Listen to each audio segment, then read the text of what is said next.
Yesterday was an interesting day as far as the session goes. I would think that was fairly obvious. I had a lot of things go through my head in a very fast succession. However, the reality is that's my reality. And I wanted to know, and I wanted for the children's mother, Janine, I wanted to get that book. I wanted to get those images, right? Because if I can pull that off right in front of you, then you know that you're going to run into that at some point, and you're going to have to face it. And you're not going to be able to go, yeah, I'm going to go get some other kids, because it's not going to work like that. So I thought, I got to get this done. And they got to be beautiful. I can't just, click my way through it. They've got to be stunning. And I'm telling you right now, they're stunning. And as we go through them, you're going to see how beautiful they are. And you're going to see that the changes, you're going to see my mindset of what changes I had to make in here thinking. I didn't just keep shooting. I mean, we made consistent changes in our pattern of workflow.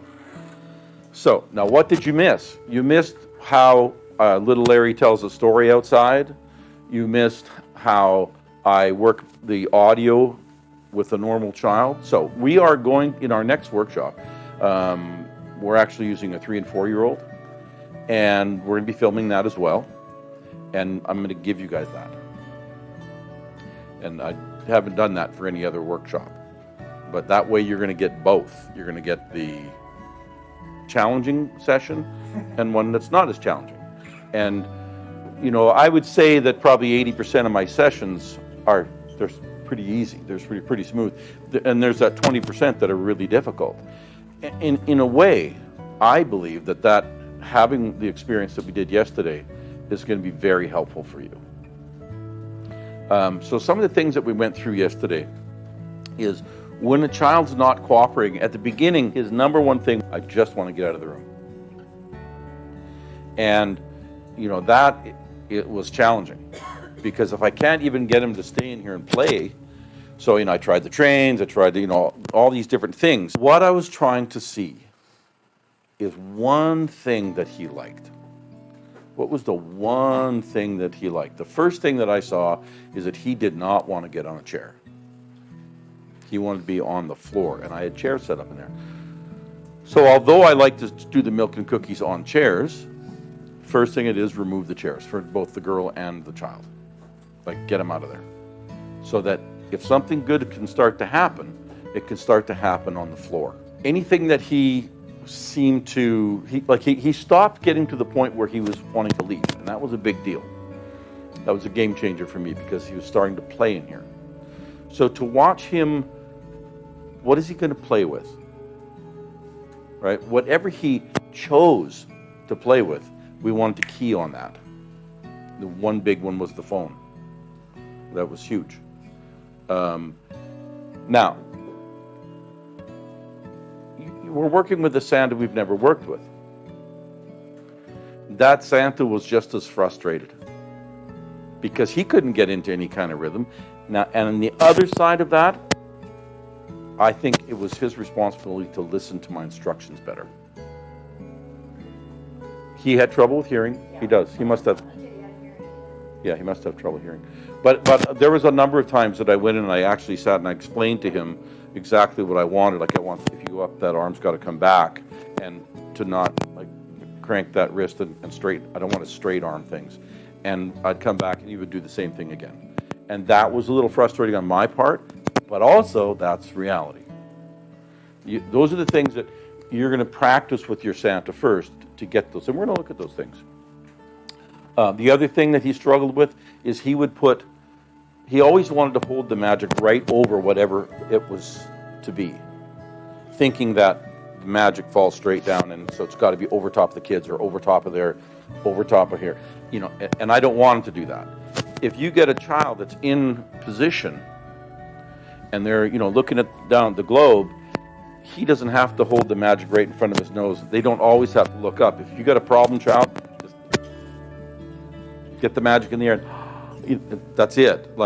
You don't have to make it more complex. Because if you're now trying to get the child to look, and then the child, it's gone again. You just missed a shot. So you're going to see some of that when we go through these as well. So all of these things I'm trying to work with, but every time you see the child work with something specifically that he or she likes, key on that.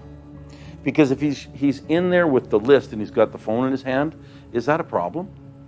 No, it's just as cute. It may be even a little cuter. But at least he went in there because he had the phone in his hand. That's like his whoopee. You know, it's his little security thing. And that's fine to have that.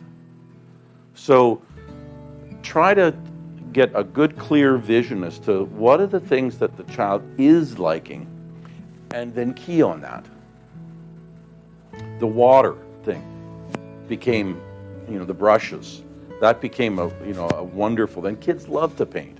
They do that kind of stuff at home. So once we had that going, then the painting on the inside of the nice book, it looks like he's pointing in it, right?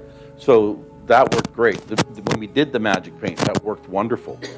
That worked very quickly and very easily. So we actually took it from a near impossible session to getting every image that we needed. And once the child engaged, so it was about at the half-hour point. Once the child engaged, the session took an hour. So an hour and a half in total. But once he engaged, and it was still difficult, or challenging, we'll say, but it still happened. So that child is 1 year older, that doesn't happen. But there are going to be opportunities. There's going to be parents that say, I want you to do my two-year-old. Well, you don't know. You just don't know if they're going to be tough. I've had lots of 2-year-olds that have been like piece of cake. You just don't know. So, but I want you guys to be clear that I'm going to make sure that you get both. Okay? Yeah. But do you think maybe not having the Santa on the set with the child who might be shyer, have the kid just I know here we did. I've tried that. I have tried that. First and then have Santa come in? Yeah, I've tried that, and I didn't find that it made any difference. As a matter of fact, because Santa had to come into the set afterwards, in comes this big red suit, and it scared the child to pieces. So I would rather have Santa in there and work it in there. And once he got going, he was fine. He really did engage a lot. You'll be surprised at what you see in the images, because here's the trick, though. Okay, when you got to, and this is really truly the biggest challenge you'll face.